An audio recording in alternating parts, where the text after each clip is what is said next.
And so far po, medyo marami pong naapektuhang family. On record po, mayroon po tayong total number of affected household na 2,646. Mayroon tayong 2,826 affected families, and yung total number of person is 9,417.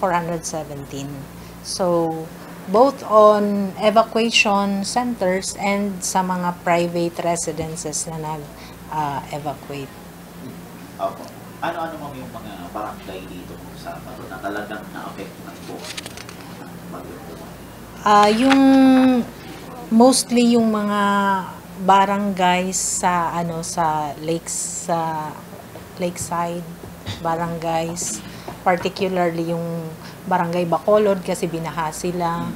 Tapos po ito din mga poblacion barangays natin na malapit dito sa Lake Batu.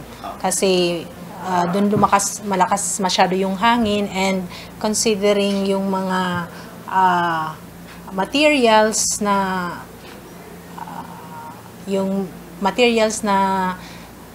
ng mga residences nila, mga light materials, so karamihan sa kanila ay na damage ng Typhoon Uwan. Opo. Hindi naman tayo ang nagkulang sa pinamigay na relief goods at sa evacuation center. Kumusta mo yung situation? Yung distribution ng relief goods ay nabigyan naman po lahat, lalong-lalo na po yung mga evacuees natin. In-ensure po ng ating local government unit sa pamumuno ni Mayor Dangkalan na lahat ng evacuees natin ay nabigyan ng mga relief goods. Hindi lang sa level ng local government unit, pati din yung provincial government nagbigay din ng assistance, and pati din yung regional level ng Department of Social Welfare and Development.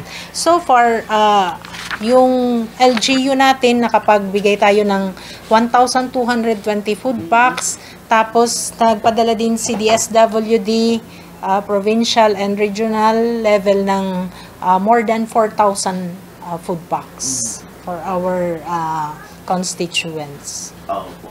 Dito mo sa mga facility natin, wala namang gaano nagkaroon ng damage? So far, wala naman.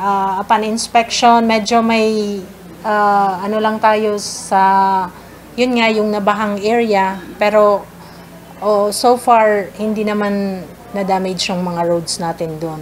And medyo may konting nabuwal na trees.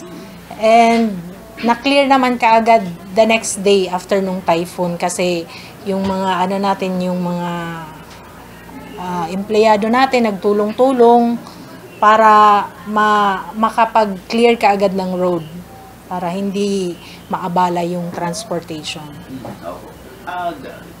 Binaha ba dito mga sa Bato?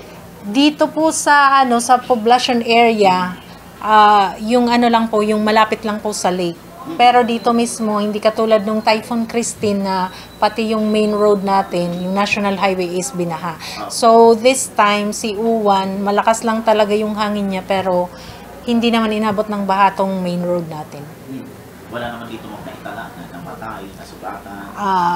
In God's grace po, zero casualties po tayo dahil po sa preparation na ginawa ng ating MDRR, ng ating Local Disaster Risk Coordinating Council. So, nung nabalitaan po na paparating yung typhoon at malakas, pinag-convene po kaagad yung emergency operation center natin.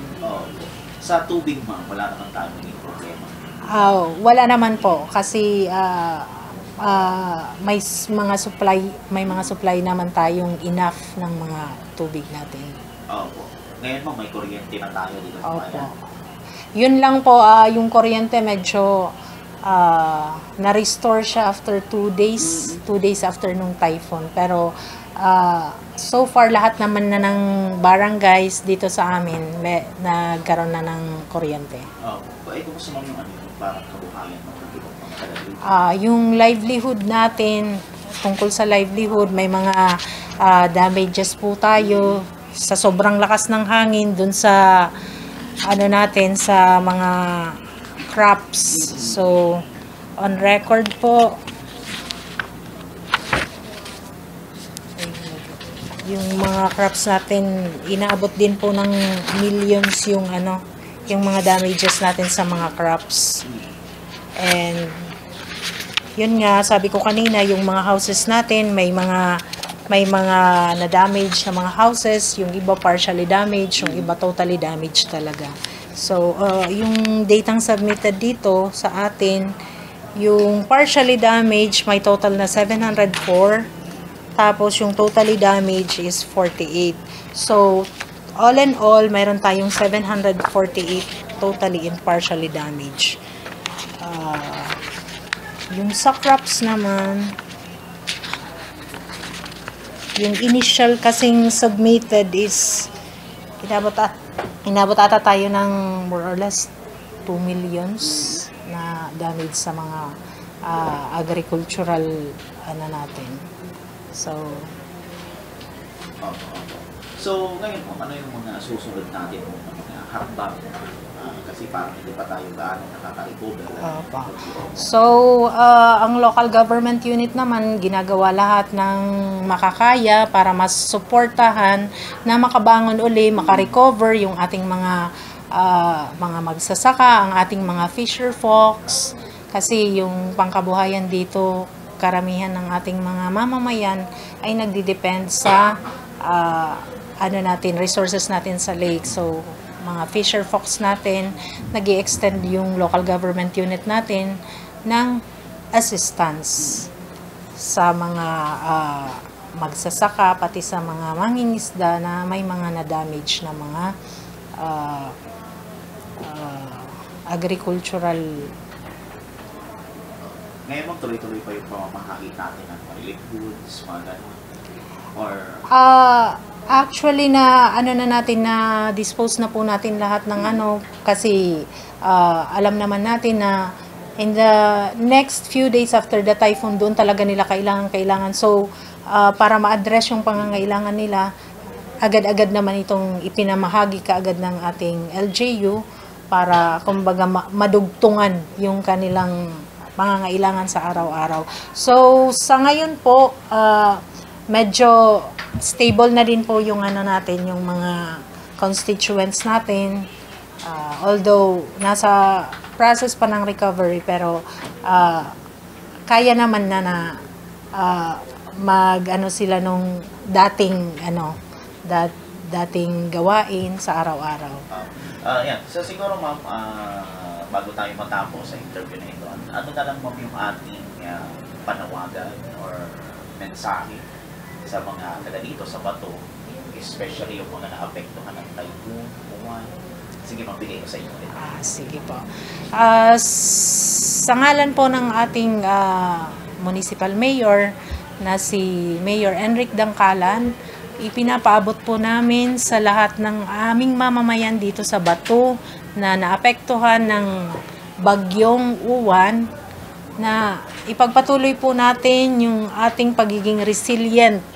So, ganun lang talaga tayo palagi, naapektuhan pero bumabangon pa rin. So, sa tulong ng Diyos, ng ating may kapal, magdasal lang tayo at panatilihin natin ang ating pagsisikap at saka huwag mawawala ng pag-asa kasi ganyan lang talaga ang buhay.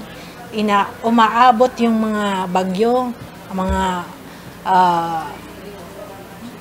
challenges sa buhay, pero patuloy pa rin tayong bumabangon, mamumuhay para maging maunlad. So, tulong-tulong po tayo para maitaguyod natin ang kanya-kanyang buhay, ang kanya-kanyang pamilya, at ang entire municipality patungo sa pag-unlad. So, yun lang po.